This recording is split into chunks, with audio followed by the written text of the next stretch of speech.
Brothers and sisters of Africa, my beloved friend and sister, President Netumbo Nandi-Ndaitwah, and the proud, resilient people of Namibia, I speak to you today not merely as the President of Burkina Faso, but as a soldier of Africa, as a son of the same soil that nourishes us all, as a voice of one people scattered by history, yet united by destiny. There are moments in our shared journey when one nation's suffering becomes the mirror of our collective wounds. When one of us cries out, all of Africa must listen. Today that call comes from Namibia, a land of courage, of heroes, of freedom fighters, now struggling beneath the weight of economic hardship, unemployment, and the unrelenting hand of global injustice. President Netumbo Nandi-Ndaitwah has spoken not from weakness, but from wisdom. She has looked across the continent and said, let Africa help Africa. And I, Ibrahim Traore, answer that call with my heart, my hands, and the full strength of Burkina Faso. Namibia's story is Africa's story. Once colonized, then ignored. Once promised aid, then trapped by debt. Our lands are rich in diamonds, gold, uranium, oil, yet our children hunger. Our skies are vast and blue, yet our youth see no horizon of opportunity. This paradox is not fate, it is design. For decades, the same systems that drained Africa of her minerals now drain her of her hope. They dress exploitation in the language of development assistance, while binding nations with chains of dependency. Namibia's economy, like that of many African states, has been shaped by forces that profit from her poverty. And yet the heart of Namibia beats strong. The same heart that defeated colonial oppression will rise again against economic enslavement. Africa's pain is shared. So must be her healing. Across this continent, a new generation has risen, a generation unafraid to say no to neocolonialism, unafraid to build without permission. We in Burkina Faso have chosen that path. We have faced isolation, sanctions, lies and conspiracies, but we have also found truth, that dignity has no price, and sovereignty has no substitute. And so we extend our hand to Namibia, not as donors, not as saviors, but as brothers and sisters who know the taste of struggle and the sweetness of self-reliance. The African Union, ECOWAS, SADC, these bodies were not meant to be clubs for the elite, but shields for the people. Let them awaken now. Let them hear Namibia's cry and answer it with African solidarity, not foreign prescriptions. Burkina Faso commits itself to a partnership with Namibia that is rooted in production, education, and unity. We will not send loans that chain you. We will send knowledge that frees you. Economic sovereignty. We will share our blueprint for community-based agricultural revival. The fields that once lay abandoned under foreign agribusiness will be reborn under African hands. Namibia shall feed her people with her own soil. 2. Youth employment and training. Our universities and military academies will open doors for Namibian youth to study engineering, defense, and green technology. Together we will build Africa's first generation of continental experts, not expatriates. Industrial cooperation. We will partner to establish joint factories in processing minerals, food and textiles.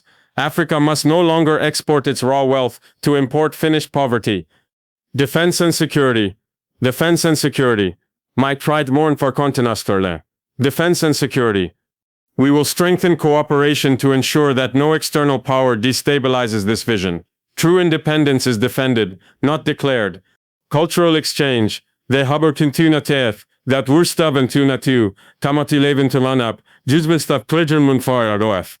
Our artists, scholars and historians will collaborate to rebuild the African narrative, one that teaches our children that they are heirs of greatness, not victims of circumstance. My brothers and sisters in Windhoek, Swakopmund, Katimamulilo, and beyond, you are not alone.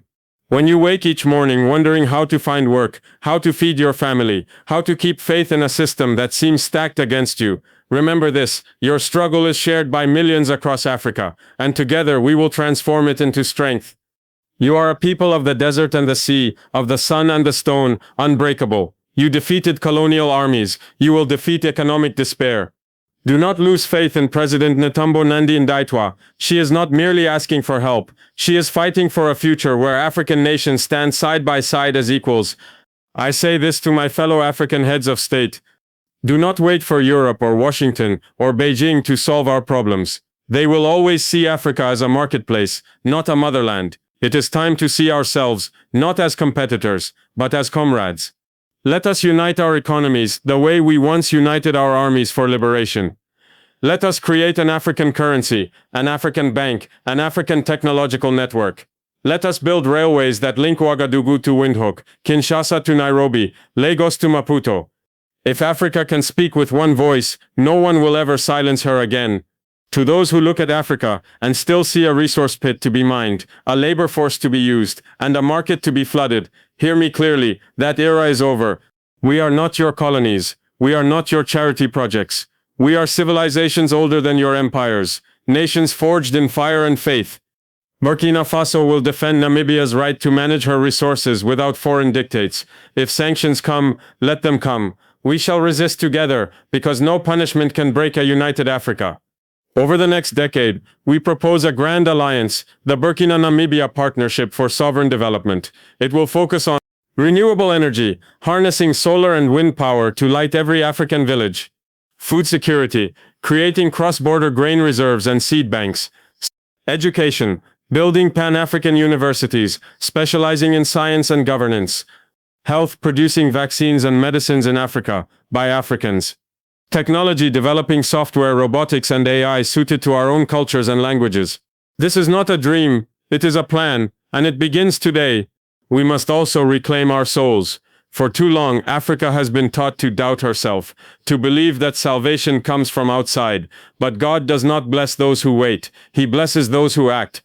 Our ancestors did not survive centuries of oppression, so we could kneel before new masters. They endured so that we could rise, take the destiny of this continent into our own hands, and prove that the black man, the African woman, the African youth, are builders of civilization.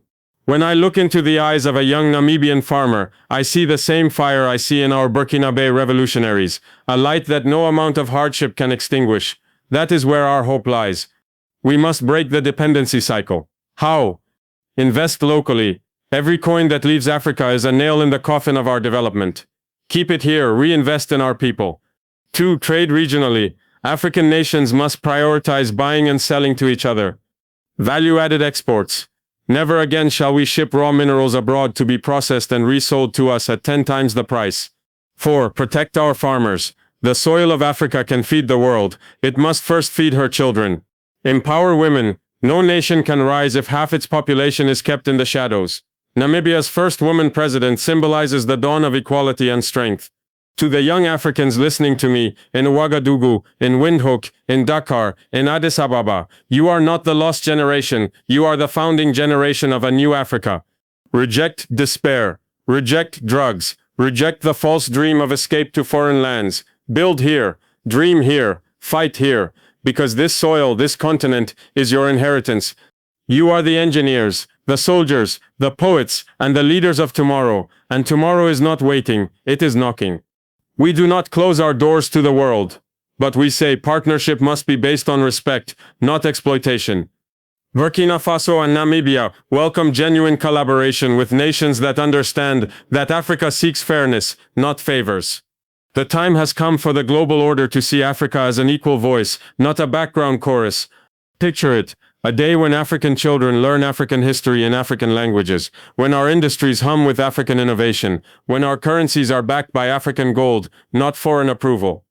That day will not come from speeches alone, it will come from the sweat of our workers, the vision of our leaders, and the unity of our people. Burkina Faso stands ready.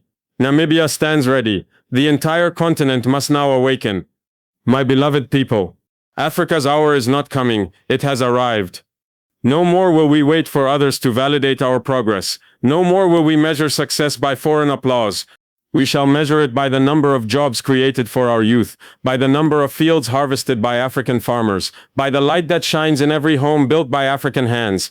To President Netumbo Nandi-Ndaitwah, your courage has kindled a flame, and I vow before all of Africa that Burkina Faso will walk with Namibia through every storm, every sacrifice, until prosperity and dignity are restored.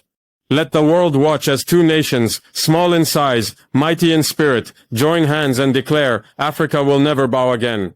Long live Namibia. Long live Burkina Faso. Long live the unity of Africa.